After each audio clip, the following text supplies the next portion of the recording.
L'artiste, un homme, une femme, comme les autres.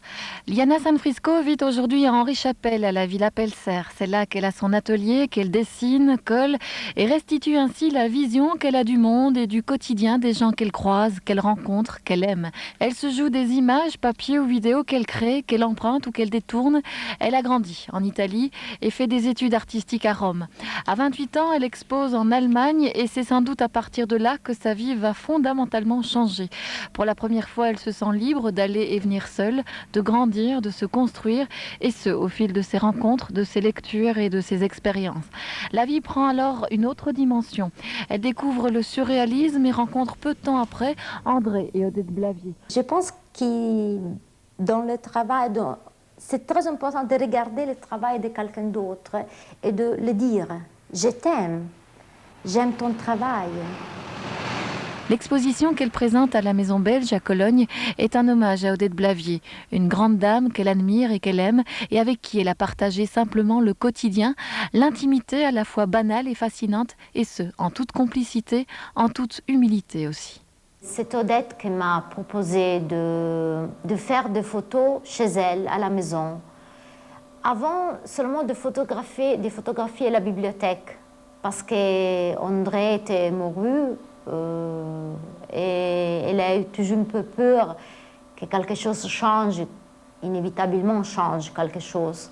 Et Odette était toujours, je veux dire, ensemble avec moi dans ce travail.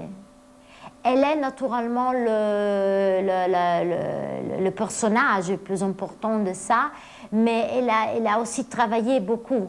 Et elle est mourue et je suis restée toute seule pour moi avec ce travail que nous avons commencé ensemble. Et pour moi, la seule chose pour travailler avec cette absence tout de suite qui est venue, c'est de filmer l'endroit où elle habitait, où nous avons habité ensemble. La façon d'être d'Odette m'a aidée absolument dans mon travail, dans mon façon naturellement d'être comme artiste, comme femme, comme personne, mais dans mon travail au Fiedenfall. Parce qu'elle était toujours soi-même. Et je pense que ça, c'est aussi l'existence de cette exposition. C'est seulement pour dire il y a une personne qui est passée dans ce monde qui a été toujours soi-même.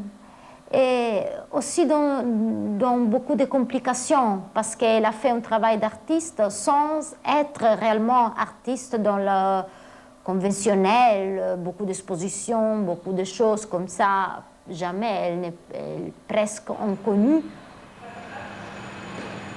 J'avais choisi comme artiste de faire un travail d'une autre artiste, de regarder une artiste que j'aimais naturellement beaucoup, j'aimais le travail, toutes les choses. Mais ça, c'est difficile de se mettre à côté de toutes les choses, ou derrière la caméra, de laisser parler les choses, de laisser vivre cette personne-là.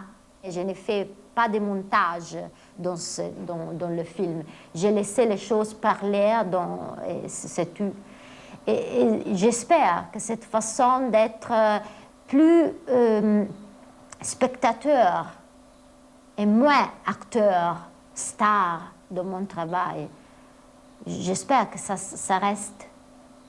Parce que cette intensité de penser, de réfléchir, c'est la première fois que je l'ai trouvé dans mon travail, que j'avais travaillé comme ça.